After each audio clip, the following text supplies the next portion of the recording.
Thank you, Anil, for inviting me for a chat over a session for Dr. HR. I have been following your series, and every time I find it quite interesting, meaningful. In fact, the best part about it is how it communicates small things in very simple manner. So, as much as I feel privileged to be invited by you to talk about certain topics, that would be my endeavor. How I can talk about something very basic, but hopefully insightful and meaningful to the audience. So I would just like to start by talking a little bit about myself, not taking too much time there. I have over 15 years of industry experience across many industries, in fact. Started as a software engineer, but then post my MBA, worked with the leading multinational consulting firm, Boston Consulting Group, for 8 years. And within that, got to work with over 15 different kind of companies in consumer as well as industrial and manufacturing spaces. So it was fascinating to see how these industries tend to be different, yet they go about the same agenda by and large. The business of business is to make money, of course, while keeping its responsibility on the corporate and social front. So it was fascinating to see that over traditional industries. In the last 8 years, I have mostly been involved with consumer internet companies. Looking at started with the digital experiments and digital initiatives we were doing at Arvind Limited, moved over to Flipkart in the strategy division of the fashion business. Started my own venture, ran that for a couple of years, and exited that, got acquired. Most recently, I was the CEO at Zolo Stays, India's largest co-living player. We built that business up from a very small scale into India's largest. And from the beginning of this year, joined Magic Bricks to lead a new vertical of fulfillment services, which is about providing new services to Magic Bricks consumers. So here I am, happy to talk about some of the business fundamentals that should be relevant, I believe, to HR folks as well as anyone. And while many of these terms should be known and understood already by many of you, I would try to do my bit to clarify the nuances in some of those. So let me begin first of all with talking about the distinction between different businesses, what kind of businesses exist. And as an HR, while you may not be running business, you really need to understand what business are you in. uh, as an economy typically is deconstructed into three large sectors: industrial or manufacturing sector, which includes all the utilities and gas, electricity, communication, etc. There's the service sector, which includes everything from financial services, software, even e-commerce is largely considered within this sector.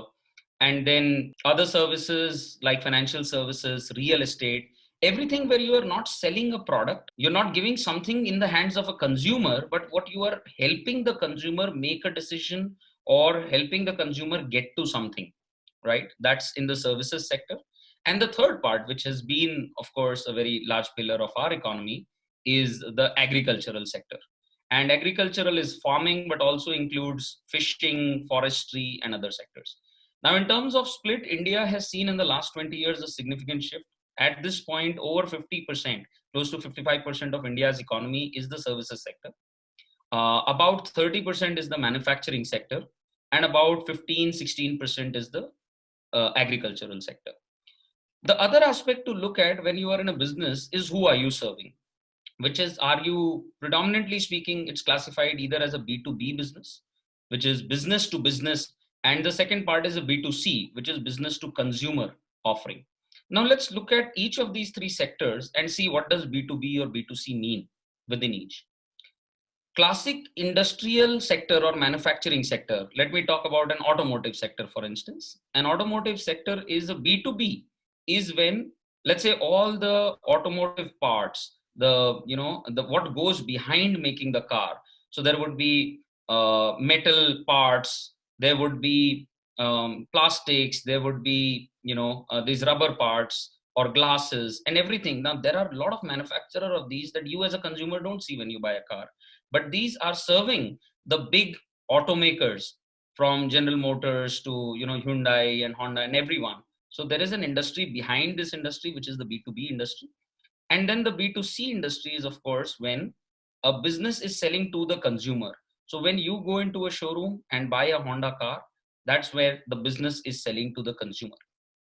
Now, in fact, to add an interesting, cut to this, even automotive industry, which I took example, can be a B2B or a B2C industry, which is not only the manufacturing part of it, but commercial vehicles or trucks are mostly sold to businesses or even the cab fleets. So that's again where somebody is targeting as a manufacturer, a business who will serve other consumers. So it's more like selling lots of volumes to a few large businesses, versus B2C is selling to that consumer in the house, on the road, who is an individual who buys it for his own consumption, right? So there are many differences, other differences, but primarily I would say that B2B is typically a structured market, a rational decision making, a purchasing decision. There will be a purchasing department who would evaluate the needs and then different options available, and there'll be a quotation process typically. Versus B2C depends on one consumer's choice, and it can often be impulsive, it can be irrational. But how you address a B2B business sales is very different from attacking the emotion of a consumer, and the consumer trusting you and believing you that you are the they may pay more, they may not make a rational decision, they may 20% more or 50% more if they like you. In every instance, you are trying to sell to a consumer, and you know who your consumer is. Now, obviously, in terms of services, there are B2B services. Like, if you are serving a software companies, large software companies which serve banks or big corporates, SAP or, ERP solutions, all of these are examples of B2B. But when you buy a Windows from, or, a software from a vendor, that's actually a B2C service. Even a painting job in your home, a plumbing job, all of these are example of B2C services. E-commerce classically, which is also, it can be a B2B e-commerce or B2C. Obviously, classically, the Amazons and the Flipkarts of the world have been B2C, which is they're trying to sell the common consumer in their home. And the power lies in the fact that as one platform, they can sell and reach out to millions of consumers. Yet there are B2B commerce companies, e-commerce companies, which sell to, let's say, stores or businesses who first want to buy from manufacturers in wholesale. And there are many B2B examples also coming. And similarly, when we talk about agricultural or farming, there is a B2B part, which is, let's say, the seeds, the fertilizers, the equipment. If you are in these businesses, you are selling it to the farmer or to the farm. Versus if you are eventually a vendor or a retailer selling it to the consumer, from the small vendor vegetable shops that you see in mandis, right up to, let's say, the Reliance Fresh or DMart or other vendors, large vendors that you see, these are B2C vendors. And in between that, there is a supply chain which connects the B2B to B2C. So that's how now every industry has its different metrics, different, success criteria, which is, in certain cases, it is the brand which matters. In certain cases, it is the efficiency of cost of production, let's say lowest costs of goods sold, or the highest productivity of workforce, or of the blue collar staff, or in certain cases it would be your managerial efficiency to be, or client relationship management. So each of, as an HR, first you need to understand which industry you are in. As a business person also, you really need to understand which industry you are in. So everything else that we talk about, it has to be specific to that industry. There are certain common metrics or common health criteria, but you talk about any criteria, it may fit 80% of the businesses, but in 20% business, somebody will tell you, no, no, this is not how we look at it at all. So it's very important, I would like to emphasize, to understand what it means. Now let's talk about how really do we look at or measure the health of a business. Now let me take the simplest example first of a manufacturing industry, where fundamentally your top line is the revenue of all the goods that you sell. And net revenues for a manufacturing company, it depends whether it is selling directly to the consumer. Then if you bought a car for 5 lakh rupees, the 5 lakh rupees is the revenue for that company. But typically all businesses go through, most large businesses would go through some kind of middlemen or distributors or retailers. So if again a Hyundai is selling a car at 5 lakhs is your price, there are all the taxes that go away, which is not the company's revenue. There are also, let's say Hyundai sold that car to the distributor or the dealer at, let's say, 4 lakh rupees. And on top of that, 50,000 they kept as margin, 50,000 was government taxes. So the revenue to the company is 4 lakhs. In most of the businesses, from what the retail price is to what the consumer, the company gets, there is a cut in that. And that is what is actually called the top line of the business. That's essentially the revenue that you make. Now, after revenue, the biggest cost head is the cost of goods sold, which is all the materials that went into making that product, all the direct cost of labor and blue collar staff, all the indirect cost, which is from electricity to other consumables. And those consumables may be different in different industry, but we are talking about oil and lubricants and everything.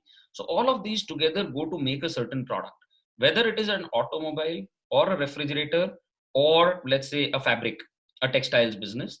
In everything, machinery has been deployed, people have been deployed, materials have been deployed, and certain consumable items have been deployed to create the product that you see. That's what is the cost of goods sold. So ultimately, if you take out your revenue, again, if I go back to the car example, if Hyundai made 4 lakh rupees, and just to make that car, just the sheer cost of the materials and people that it put together in the factory and the electricity that used and all of that is, let's say, 2 lakh rupees. So this is what is the gross margin of the company, which is on 4 lakhs of revenue per piece of per unit of vehicle that it's sold. It's making 2 lakh rupees as gross margin. But gross margin is not really the profit of the company. It is in different industries. There are metrics that in this industry, let's say, 20% cost. Now, if you look at consumer products like shoes, the actual cost of goods sold is probably 10-15%, the actual cost of the shoe. But the cost of the distribution, logistics, marketing, SG&A is huge. For that shoe perhaps to be made somewhere in India, China, Indonesia, to reach you, there is a lot of cost involved, and all of that could be the SG&A, the selling, general and administrative expenses. Logistics typically gets covered into that, but most importantly, the entire managerial staff salary, which is on rolls, is what gets covered here. It depends from industry to industry what's considered within the cost of goods sold and what's considered in SG&A. But classically, the managerial staff, the white collar staff, will fall in SG&A, and the blue collar staff, or the what goes into directly making that product, direct cost, is taken as the cost of goods sold. So then, if you take out the the SG&A from the gross margin, you get to operating profit. That's so out of 2 lakhs. So, that Hyundai made on that one unit of car, maybe if it is making hundreds and thousands of that car, per car, 50,000, 80,000, or even 1 lakh rupees could be his SG&A. And therefore it's left with 1 lakh of gross profit. Now, this is the profit that the company has made by selling one car, 1 lakh rupees. And of course, if they made 100 such cars, they'll make a crore of profit. If they made, 10,000 of such cars, they will make 100 crores of profit. Now, this 100 crore of profit, there could be different companies that make this 100 crore of profit. But one could make it with less investment and another could make it with more investment. One could make it with more loans and another could make it with its own money. So these all make a distinction in what's the true health. So let me just talk about that. So one most common metric across such industries is EBITDA. Now, EBITDA stands for earnings before interest, tax, and depreciation and amortization. These are the three items. And what are these items? Tax, of course, is something that you make on profit. So it's like your salary. When you quote your salary, whether you say that my salary is 10 lakhs per annum, or that out of that 2.5 to 3 lakhs, if you're going to give to the government, then, basically your salary is monthly in hand. So the difference between profit after tax and profit before tax is like your in-hand salary is profit after tax, and your profit before tax is your gross income. But even apart from tax, there are two other things that we spoke about: interest and depreciation and amortization. Now, interest is that the entire money that was deployed to build that business and to run that business. If it is coming from the banks, if it is coming from a loan, if it is a debt, then that debt has an interest, and that also needs to be taken out before what you can take home. So it's like your EMIs. It's something that even to run, you're talking about your take home, but out beyond, within your take home, there are certain EMIs which are your cost of operation or running your car or your home or any of the consumables that you have. So that you have to give away before you really look at your net take home. So that's what is taken out as interest. And then the other factor, which can be often confusing or difficult to understand, is this depreciation and amortization piece. Now, depreciation and amortization simply means that the entire equipment or the resources that you have deployed, fixed resources that you have deployed, you know, that has a cost to the business. So if you employed 100 crores of machinery, then that machinery is going to depreciate over time. You can't just assume that 100 crores will remain 100 crores forever.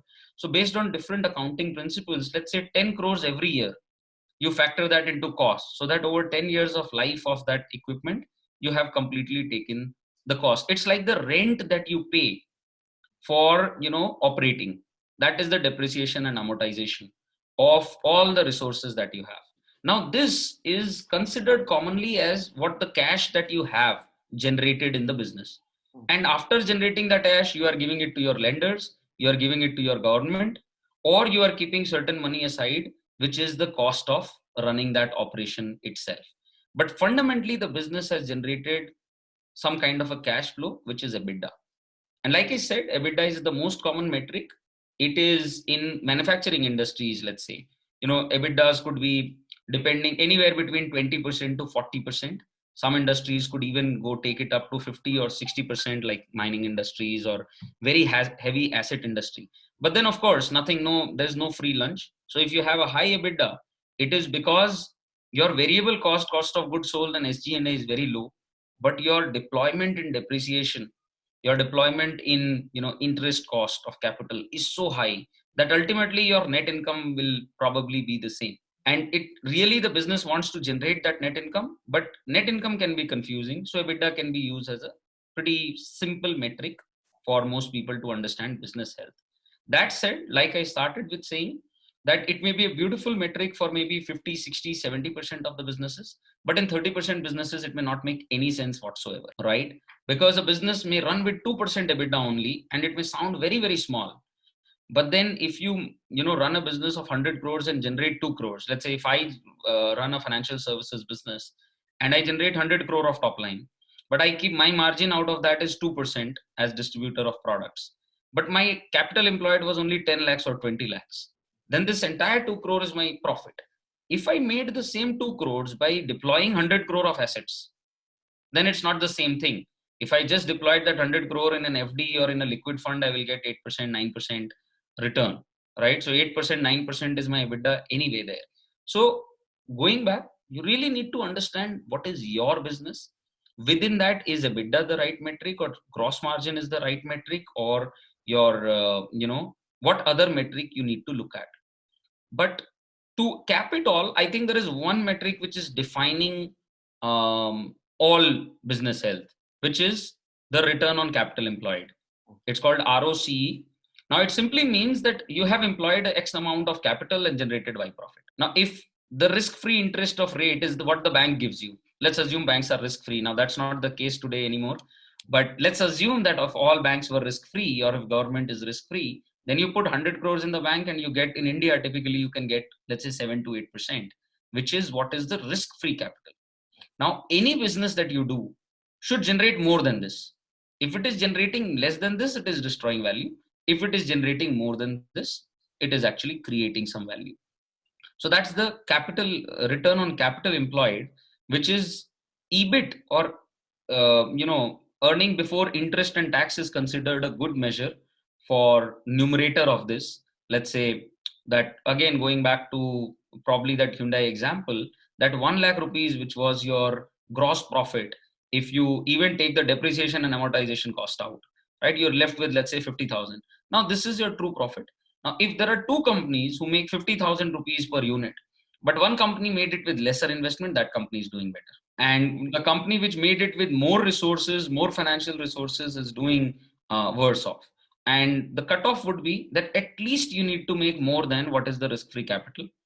Whatever you're generating above that is actually the true return of the business. Now let's talk about a few more key interesting terms which are very commonly used, and what they really mean. So one common term is CAGR, for instance, which is cumulative annual growth rate. Now, what it simply means is that if you take a period A from period B, which is, let's say, a 10-year period, over this period, what has been the growth rate of the company? All it does is it looks at year one growth rate, which let's say may have been 10%, year two may have been 3%, year four may have been 20%. So it is going like this, zigzag.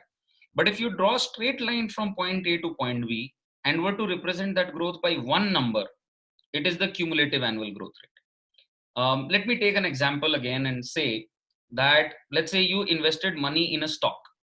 That stock grew 20% in the first year, and that stock fell 5% in the second year. So eventually, if you put 100 rupees there, you got 115 rupees at the end of it. Now, what is your CAGR in 2 years? It's about 7%.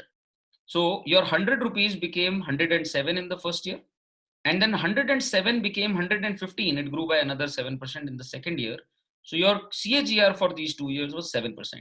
So in a business, since you can't definitely say that over the last 5 years or 7 years, okay, my business grew 5% and 3% down and 8% up, you take a trend line and say that from point A to point B, this is the average. That's where the cumulative means combining all the 5 years. Average is, it is still averaged over those 5 years. So combined average growth rate over a certain period is called CAGR, right? Let's talk about some other interesting terms. In particularly in today's day and age, in terms of e-commerce, you talk a lot about GMV, which is the gross merchandise value. Now, gross merchandise value is the total value of the product sold, but the revenue, especially let's say for a service company like an e-commerce company, is not that entire value, because the way it is the industry is classified, it is actually selling a product of 100 rupees for you, it is charging 15% or 20% from the seller for its services. Let's assume that that money is 25%, for instance. So its revenue, if we sold a 5,000 rupee Nike shoe was sold to you, the e-commerce company's gross merchandise value is 5,000 rupees for that product, or let's say it's 5,000 crores if it's sold thousands of those Nike shoes. But its own revenue will only be 25% of that value. So let's say it's not 5,000 crores, its own revenue is 1250 crores, which is 25% of that 5,000 crores. And it has to make all of its cost within the 1250 crores. So you see, this is a classic sort of uh, concept which covers everything that we have talked about so far. Nike went out, it created a brand, it created a manufacturing factory, it deployed certain capital. It probably, that 5,000 rupee shoe, the actual cost of creating that shoe was perhaps 500 rupees or 700 rupees. By the time it sort of all the SG&A and the cost, the transfer pricing of that unit, by the time it is given to the marketing team to sell, its cost is already 2,000 rupees, the logistics cost and everything. Now the marketing team has to sell it through distributors or retailers. Now retailers or distributors will keep 25 to 30% margin, so they will make the 5,000, they will buy the product from Nike at 3,500, right? And this whole cost, the 2,000 rupees shoe, when it is sold to 3,500, the remaining 15% is the gross margin that the company made. But it doesn't keep all the gross margin. That's not its profit. All the marketing cost, all the people cost that you take out, then it gets to a certain, let's say 500 rupee per shoe. So 10%, which could be the operating profit, or it could actually be the EBITDA. And then it has to look at, okay, every 5,000 rupees shoe, I made 500 rupees as Nike. Now, what was the capital I employed? So maybe 500 rupees pay capital employed was such that I made a 15% return on my investment, which is, let's say, a good investment, a return on investment. And, there are, of course, sophisticated financial analysts who sit behind this and examine this. And especially if it's a publicly listed company, accordingly, the share prices will be looked at, that yes, this company is doing, a very good business. it factors in its brand strength, it factors in its future growth prospects, and therefore two companies, both of which are making the same return on investment today, but one is in a dying industry and one is in a growing industry, the stock of the growing industry will be high, because people are paying for what they are going to earn for years to come, not only for what has been earned so far. So whenever you hear some bad news or bad prospects, the stock prices go down because they believe that in future this company is going to face challenges or may not generate as much money. And whenever there is a good news in some sector or certain industry, the stocks of that industry go up because people believe that that industry is going to do well. Within that, the people who are the leaders in that industry are doing well, they will get even more benefit. So that's sort of the linkage between these all of these pieces. There's a gross merchandise value, there's a revenue, which is the top line, there is the bottom line, and eventually there is the return on capital employed, which determines the shareholder return. Whether it's a listed company or even if it's a privately held company or partnership, it still means the same thing. Instead of hundreds of owners, it has those 2 or 5 or 20 owners. Those owners are getting that profit and they are splitting it in the ratio. They will also look at that, given the time and money I spent on this business, what is the return on my equity? And a good metric for that return on equity is, let's say, a 20-25%, given the amount of risk that you took. In very high risk businesses, people expect higher returns. In low risk businesses, when people know that, more or less I will make this, even a 15%, 16, 17, that those are very good numbers because the risk free interest rate is 6 or 7%. There are different kind of statements which actually reflect the health of the business that we've been talking about. The most common, of course, is a income statement or a profit and loss statement, which talks about what we just explained in terms of there is a certain revenue or net revenues. Out of that, there is a cost of goods sold, which gives you the gross margin. Then you take out the SG&A, which gives you the operating profit, and then you take out interest and your depreciation, amortization, etc., to get to profit before tax. And then you take out the taxes that you pay to eventually have the net profit. So this entire statement, it has to be communicated for a certain period, and the most common period for this is the financial year. So in India, the financial year runs from 1st April of a year to 31st March of the next year. So whatever the money is, the revenue, there is a monthly revenue, there is a quarterly revenue, but most income statements would be for a period of that 1 year. So in a 1 year period, how much revenue that you made, how much cost that you incurred in that period. So 12 months combination of cost of goods sold, 12 months combination of all the salaries, 12-month combination of the interest that you were bearing, and so on, right? A year's depreciation and amortization. So that's what captured in a income statement or a profit and loss statement or a P&L statement. That's why when you talk about a P&L role, what it means is to take care of that part, to take care of the top line and the cost and the bottom line. So this is what a P&L manager would do. The other very significant part is the balance sheet.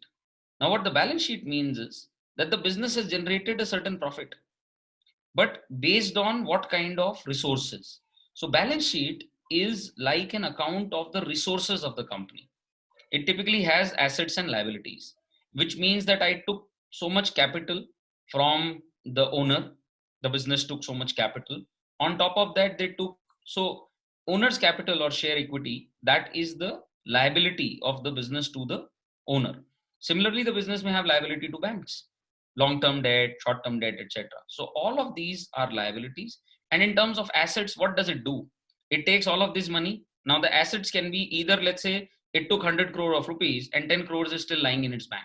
So that 10 crore is its asset, but remaining 90 crores it has spent, and it has spent on buying equipment, buying furniture, or buying even office space or machinery, or it owes some money to its vendors, or it still has to collect some money from its customers. So all of that says that I did this business, but based on these resources. Those resources are captured in the balance sheet. And a healthy balance sheet means that a business had good foundation of resources. When you say a weak balance sheet, it basically means that the business doesn't have money to fund its growth, or the business is relying too heavily on the loans, or the business has too many receivables and who knows, those receivables may turn bad debts. Or so versus a healthy balance sheet is where your working capital is low, your capital employed is relatively lesser, or you have a good equity to debt ratio. The debt equity ratio means, let's say you're taking a lot of money from outside. Now what happens is, if it increases risk. If you do good business, you can return that money. Don't do a very good business and don't generate very healthy return, the bank or your lenders are still going to ask for the same rate of interest that they did. They are not taking the risk. You are taking the business risk, they are only taking the interest rate. So it will bring down your health of the business. And the third statement, which is often considered the true fact of the business, is the cash flow statement. The cash flow statement, as it sounds, simply means what money came into the business and what money went out, right? So, where does the cash come in from the business? Cash comes in from operations. Cash could also go out because of operations, because net you lost money. But the operating profit that we are talking about essentially more or less translates into that is the money from operations. Now, suppose that money from operations is 10 crores, right? But in this year, suppose you did not do anything else, your cash flow inflow will be 10 crores. But it is possible that apart from the 10 crores, you did investment of 20 crores, right? So that is the total cash inflow or outflow from investment. So let's say 10 crores came in and 20 crores goes out. So where did the balance 10 crore come from? It comes from financing. It could be financing from a bank, from other investors, or it from the equity partner or the owner of the company. So combination of these three will always be zero. A sum total of, cash from, or it is the cash surplus or negative in the company, that so much cash came in from operations, so much cash came in from financing activities, and so much cash came in or out from investing activities, and the net total is the cash surplus. So if a business, it would be fantastic if all these three numbers were positive, which means that I generated cash, but I did not actually, put more money in investment. Growing without investment, it typically does not happen. You would need to invest if you are growing, but there is no further investments also required in the business. That I am set. My business does not require more investment. Every year it is giving me some operating profit, and I don't have any debt, or I am retiring my debt. My cash from financing activities is negative in that case, because I last year I had 100 crores. This year I retired some money also. Then also I made profit, right, with less cash, and I did not need to invest. So it's all great. And a bad business health would be when your business is losing money because operating cash is not coming because you're growing so much. Now, if you see commonly these VC funded companies that are talked about these days, they are they are heavily negative on cash, which means they may be actually losing cash per unit of sales that they're doing. They're heavily investing, and they're also getting financed, right?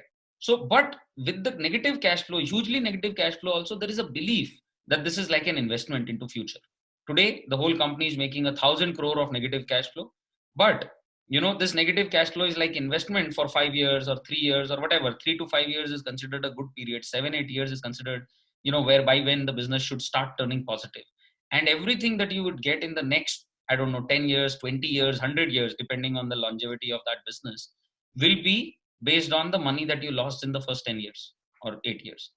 It's a different matter that um, these businesses are taking longer time to turn profitable, but that is definitely the belief and the thesis behind these investments. So I hope it was informative and interesting for all of you who are listening to this, and for people who are already very familiar with the subjects, I hope it sounded simple enough and reinforced your thinking.